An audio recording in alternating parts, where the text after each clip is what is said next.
Here's another early morning video, this time on arpeggios. This is a little system that I came up with. I'm sure other people have done so as well.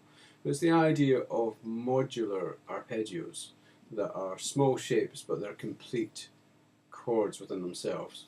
So for instance, rather than playing a whole say B flat major 7th arpeggio,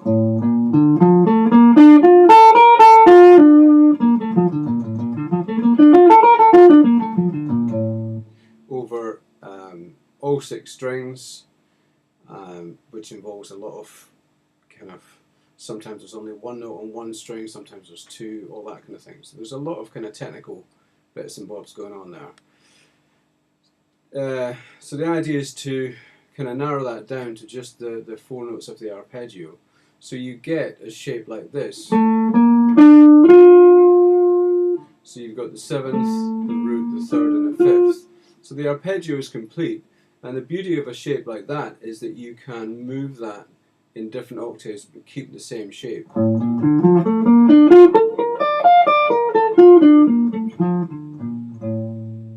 And so there's less to digest technically.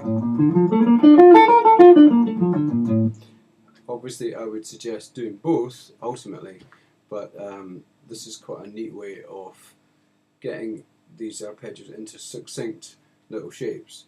So the major 7th shape can then be transformed simply to any of the other 7th chords. So you can have dominant major 7th turning into dominant 7th,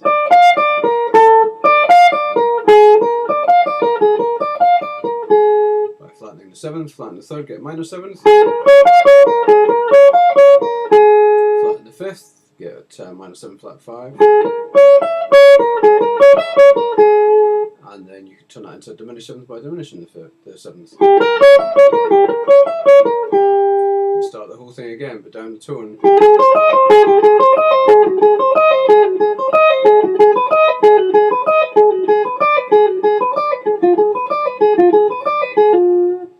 Then you can invert those shapes like you would a chord inversion, just move to a different part of the chord. Some are very practical. So for instance, this major 7th here can turn into, and then you can go through all those transformations as well to dominant 7th,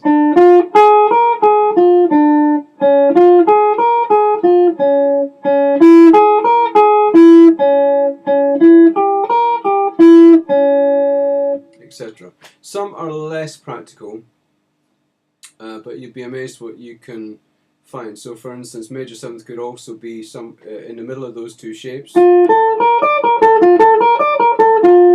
7th, minor 7th, minor 7 flat 5, and diminished. And then there's only one more after that, but that is quite impractical.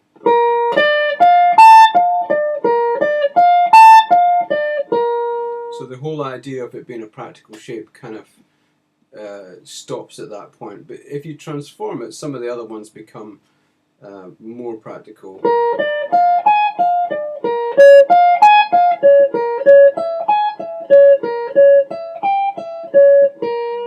That kind of thing. I've got a handout on this, a PDF. You can email me for it and I'll send it to you. But I think the main thing is to take, like most things in the creative aspect of your practice, is to take an idea and just see how far you can run with it.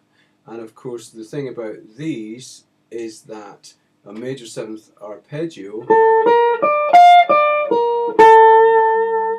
can be a major 7th arpeggio, or it could be the upper structure of a minor 9th chord.